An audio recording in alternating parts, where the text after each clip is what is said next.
Hello everyone, आप सभी को जय मसीह की। मैं मोनिका आज आपके साथ परमेश्वर का वचन बांटना चाहती हूँ।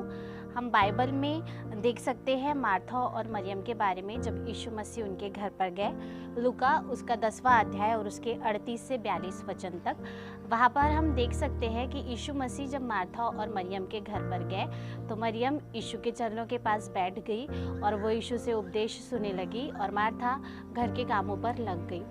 दोनों के जीवन में यीशु मसीह थे, दोनों अपने जीवन में यीशु मसीह को जानते थे, पर दोनों ने अलग अलग कार्यों को चुना।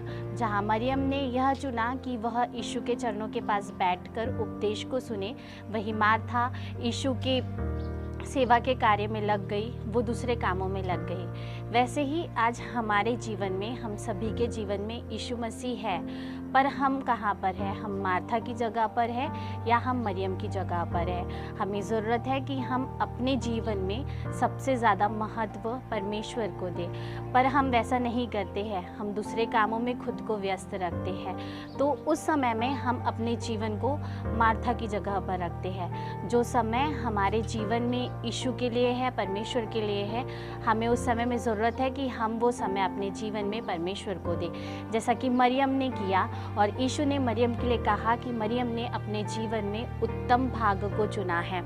जहाँ मार्था दूसरे कामों में थी, वही मरियम ने अपने जीवन में उत्तम भाग को चुना। दोनों एक ही जगह पर थे, दोनों एक ही घर पर थे, पर मरियम ने यीशु के पास बैठना उत्तम चुना। तो वैसे ही हमने हमारे जीवन में किस चीज़ों को चुना है, या क्या हम संसार की बातों में हैं, या फिर हमने अपने जीवन में मरियम के जैसे उत्तम भाग को चुना है।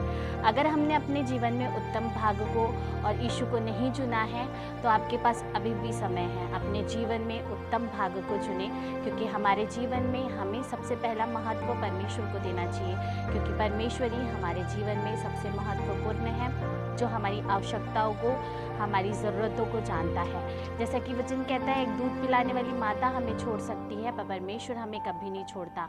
संकट में वो हमारा सहायक है। तो हमें ज़रूरत है कि हम सबसे ज़्यादा महत्व परमेश्वर को दें, और अगर हम ऐसा करते हैं तो परमेश्वर हमें आशीषित रखेगा। God bless you all. Shalom.